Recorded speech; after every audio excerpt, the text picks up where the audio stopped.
করেছেন আয়নাঘরের আইডিয়া কে দিয়েছিল? হ্যাঁ, আইডিয়াটা দিয়েছিল আমার বিয়াই তারেক সিদ্দিকী। সেই সবকিছু করেছে। গুলি করে মরার দরকার কি? ক্রসফায়ার দিলে বেশি লোক জানাজানি হচ্ছে, সমালোচনা বেশি হচ্ছে। সেদিন থেকে শুরু হলো এই নতুন পরীক্ষামূলক পরিকল্পনা। একটা ছোট্ট ঘর, 3.5 ফিট বাই 3.5 ফিট। ওইখানে নিজের কোথাও ভালোভাবে শোনা যায় না। হ্যাঁ, আমরা প্রথমে কিছু বিরোধী নেতাকে তুলে আনলাম, এই বিএনপি, জামাত, ছাত্র শিবির, ছাত্রদল, কিছু সাংবাদিক। ওদের দেখা হলো সেই আয়না ঘরে। প্রথমে কয়েকদিন ওরা দেয়ালে ঘুষি মারতো, আমাকে ভিডিও কলে দেখানো হলো, ভিডিওতে আমাকে দেখানো হলো ওরা দেয়ালে ঘুষি মারতো, দোল্লা ঠেলে বেরোনোর চেষ্টা করছে। তারপর কিছুদিন দেখি শুধু উপরের দিকে তাকিয়ে থাকে। তারপর এক সময় ক্লান্ত হয়ে শুধু উপরের দিকে তাকিয়ে থাকতো। প্রথম কিছুদিন কেউ বুঝতে পারতো না কতটা সময় গেছে, কয়দিন তাদের আটকটা হয়েছে। খাবার অনেক কম দেওয়া হতো, খাবার কম দিতে বলতাম, পানিও খুব সীমিত।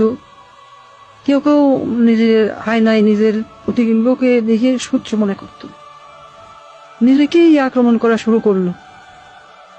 নিজের দেয়ালে নিজের হাত দিয়ে ঘুষি মারলো, হাত রক্তাক্ত করলো।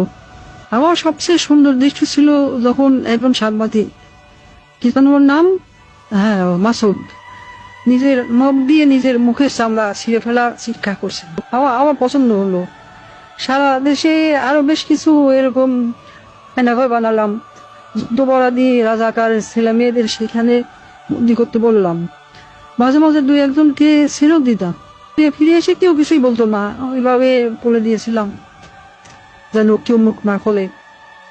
ব্যাস, সাপও মরলো না, লাঠিও ভাঙলো না। মানুষ ভাবলো যান বাঁচাতে স্বেচ্ছায় আত্মগোপন করেছে, কিন্তু আমার আসল শক্তি ছিল প্রচারণায়। আমার দলের নেতা কর্মীরা তারাও এই ব্যাপারটা বিশ্বাস করতে পারে। সত্যকে আমরা এমন ভাবে ধামা চাপা দিয়েছি, কেউ বিশ্বাসই করতে পারছে না আয়নাঘর আসলে ঘর বলতে সত্যি কিছু ছিল। আমি হাসলাম, কারণ কেন জানেন, একবার যদি সত্য মিথ্যাকে আর মিথ্যাকে সত্য বলে চালিয়ে দেওয়া যায়, তাহলে আর কিছু করার দরকার নেই।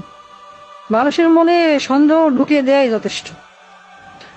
আমার বাবা বলতেন, একবার যদি কেউ নিজের চোখে দেখা জিনিসকে সন্দেহ করতে শেখে, তবে সে নিজের জীবনের উপর বিশ্বাস রাখে না। তখনই তুমি তাকে সম্পূর্ণ দখল করে দিতে পারবে। আমি তাই করেছি। আমি তাদের মনের উপর শাসন করেছি। আমি তাদের কল্পনাকে বন্দি করেছি। আর তাই আজও মানুষ সন্দেহ করে আয়না ঘর বলে সত্যি কিছু ছিল।